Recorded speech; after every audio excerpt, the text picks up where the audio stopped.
Selamat datang kembali, kita lanjut lagi nih kupas tuntas dunia startup. Kali ini kita ambil dari buku Startup Myths and Models dan fokus ke satu mitos yang, wah ini kayaknya sering banget kedengeran deh. Oh ya, mitos yang mana nih?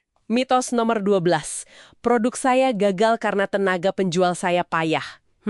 Ini kayak jadi kambing hitam klasik gitu ya, kalau penjualan startup lagi seret. Iya ya, bener banget.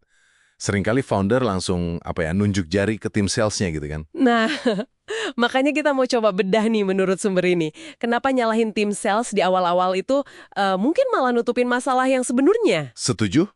Mitos ini tuh kena banget ke inti masalah founder. Gimana sih cara diagnosis yang bener kalau produk nggak laku? Emang selalu salah salesnya? Kayaknya perlu dilihat lebih dalam deh. Pengguna awal, mungkin teman sendiri atau kenalan gitu. Oke, awal yang lumayan lah ya. Tapi habis itu mandek, nggak nambah-nambah lagi penjualannya. Nah, reaksi pertama founder biasanya, ya itu tadi, nyalahin tim sales yang mungkin baru aja direkrut. Nah ini nih pertanyaan mendasarnya menurut buku ini.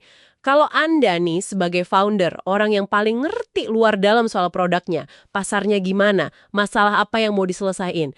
Kalau Anda aja nggak bisa meyakinkan beberapa pelanggan pertama itu, gimana ceritanya Anda bisa berharap orang lain, si tenaga penjual ini, yang mungkin pemahamannya nggak sedalam Anda, bisa ngelakuin itu? Bener juga ya. Ini bukan cuma soal, jago ngomong atau jago jualan aja berarti. Bukan. Ini soal validasi awal. Apakah emang ada orang yang beneran butuh dan mau bayar? Itu yang harus dibuktiin founder dulu. Jual pertama. Wajib ya. Iya. Contohnya disebutin tuh Gurinder Sanga dari Intelligize. Dia kan mantan pengacara sekuritas. Oke. Jadi dia paham banget industrinya. Nah, persis. Dia ngerti banget apa yang dibutuhin pengacara lain. Jadi dia sendiri yang turun tangan jual ke pelanggan-pelanggan awal. Baru setelah itu dia rekrut tim sales buat ngegedein skala. Itu contoh bagus banget. Latar belakangnya itu ngasih dia semacam kredibilitas dan pemahaman yang dalam soal problemnya customer. Tapi lebih dari itu, proses dia jualan sendiri itu jadi kayak mekanisme feedback langsung. Penting banget itu. Oh ya benar. Dengar langsung keluhannya, kebutuhannya apa, pakai bahasa mereka sendiri. Betul. Informasi kayak gini mungkin nggak bakal didapat kalau langsung lempar ke tim sales yang fokusnya ngejar target kan? Tugas sales yang direkrut nanti itu buat nge-scale apa yang udah terbukti jalan. Bukan buat nyiptain demand dari nol atau buktiin product market fit, itu tugasnya founder. Oke. Jadi jelas ya, founder harus validasi dulu. Terus kapan dong kita bisa mulai menilai kinerja tim salesnya?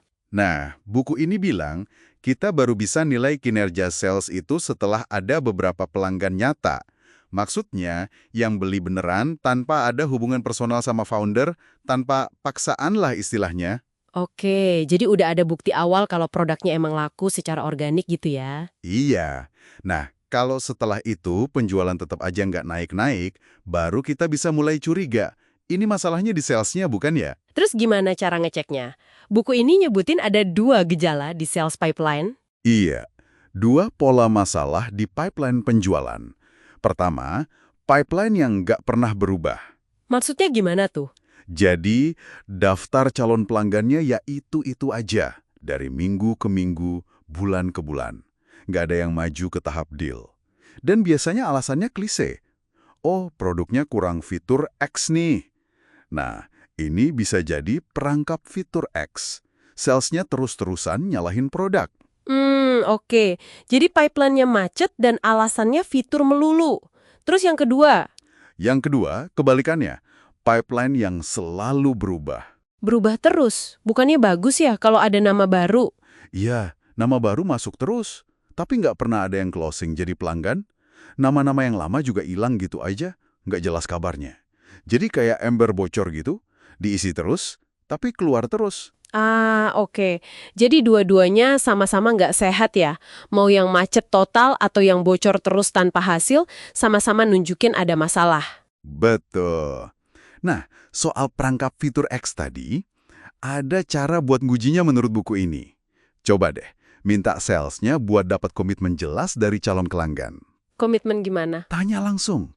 Oke Pak Bu, kalau fitur X ini kita tambahin, apakah Anda pasti akan beli produk kami? Oh, ditodong langsung gitu ya? Iya. Kalau calon pelanggannya bilang iya, terus fiturnya ditambahin tapi dia tetap nggak beli, atau kalau dari awal aja nggak pernah bisa dapat komitmen iya, pasti beli, itu. Nah, kemungkinannya dua.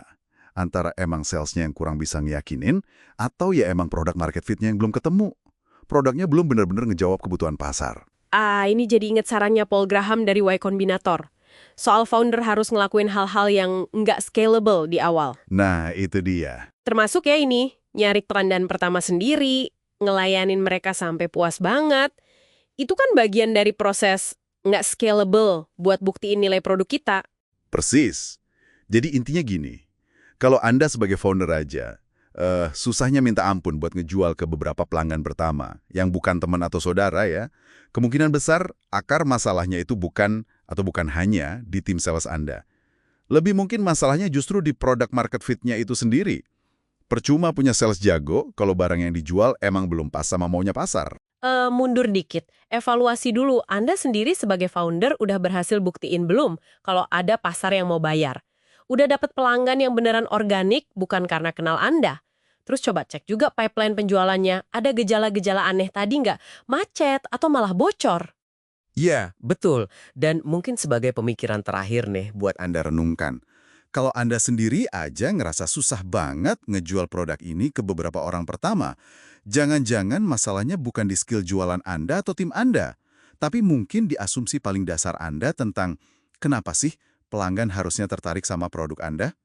Coba dipikirin lagi, asumsi inti mana soal nilai produk Anda yang mungkin perlu diuji ulang lebih kritis lagi.